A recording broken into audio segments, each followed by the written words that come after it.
আসসালামু আলাইকুম। তো এখানে দেখতে পাচ্ছেন একটি কলম বাঁধা হয়েছে। তো আসলে একটি কলম সম্পূর্ণরূপে সঠিকভাবে বাঁধতে হলে কি বিষয়গুলো আমাদের জানতে হবে।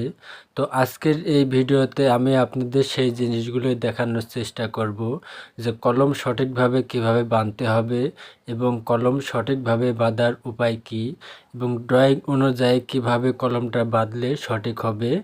এ টু জেড সম্পূর্ণ কিছু আমি আজকে আপনাদের এই ভিডিওতে দেখানোর চেষ্টা করব। তবে ধৈর্য ধরে ভিডিওটা দেখবেন, তাহলে অনেক কিছু এই ভিডিওতে কলম সম্বন্ধে জানতে পারবেন।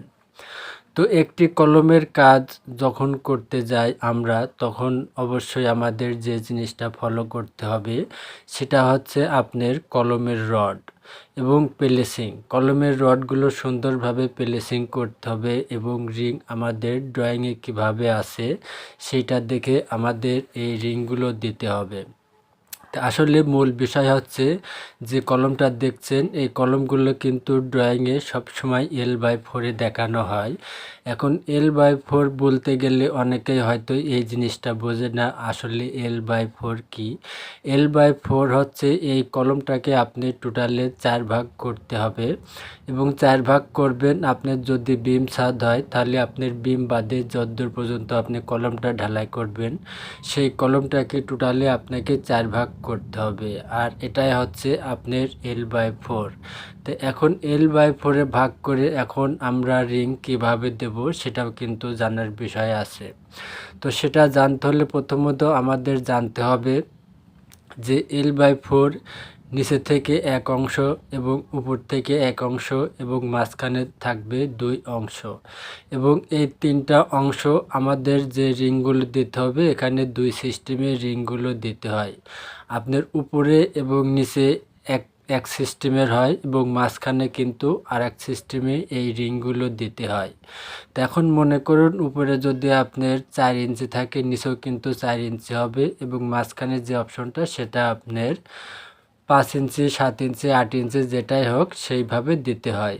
তো এখন এই বিষয়টা আমি আপনাদের ক্লিয়ার করে দিই। এই যে এখানে যেটা দেখতে পাচ্ছেন এটা হচ্ছে L/4 এর আপনার নিচের এক অংশ। এই নিচের যে অংশটা দেখতে পাচ্ছেন এখানে এই কলমে 5 ইঞ্চি সেন্টার রিং দেওয়া আছে। এখন হয়তো ডিজাইন আপনারা যেটা পাবেন সেটা 4 ইঞ্চিও থাকতে পারে। আর এখন যেটা দেখতে পাচ্ছেন এটা হচ্ছে L/4 এর দ্বিতীয় অংশ। এখানেও কিন্তু উপরে আপনার 5 ইঞ্চি করে রিং দেওয়া আছে। আর এই মাঝখানে যে গ্যাপগুলো দেখতে পাচ্ছেন এই গ্যাপগুলোতে এখানে আপনার 7 ইঞ্চি সেন্টার রিং দেওয়া আছে। তো এখন L/4 এর যে অংশটা দেখতে পাচ্ছেন আপনারা, এটাকে আপনার 4 ভাগ সমানভাবে করতে হবে। করে আপনার 2 ভাগ মাঝখানে থাকবে এবং 2 ভাগ, 1 ভাগ নিচে 1 ভাগ উপরে থাকবে। এভাবে কিন্তু মূলত L/4 এ এই কলমগুলো বাঁধা হয়, আর এটাই হচ্ছে কলম বাঁধার সঠিক উপায় এবং খুব সহজে এইভাবে আপনারা কলমগুলো সুন্দর করে বাঁধতে পারবেন। আর এইভাবে যদি আপনারা এই কলমগুলো বাঁধেন তাহলে আপনাদের আর কোনো সমস্যা হবে না কাজের। এটা কিন্তু কাজ আপনাদের সঠিক হবে। তো আশা করি আপনারা বুঝতে পারছেন যে কলম L/4 থাকুক আর যাই থাকুক কলম বাঁধার সঠিক উপায় কী এবং কিভাবে বাঁধতে হবে। তো ভিডিওটা যদি ভালো লাগে অবশ্যই একটা লাইক দিবেন এবং আমার এই ভিডিও থেকে যদি কিছু শিখে থাকেন তাহলে অবশ্যই চ্যানেলটা সাবস্ক্রাইব করে বেল আইকন অন করে দেবেন। আর যারা সাবস্ক্রাইব করেছেন তাদেরকে অসংখ্য ধন্যবাদ।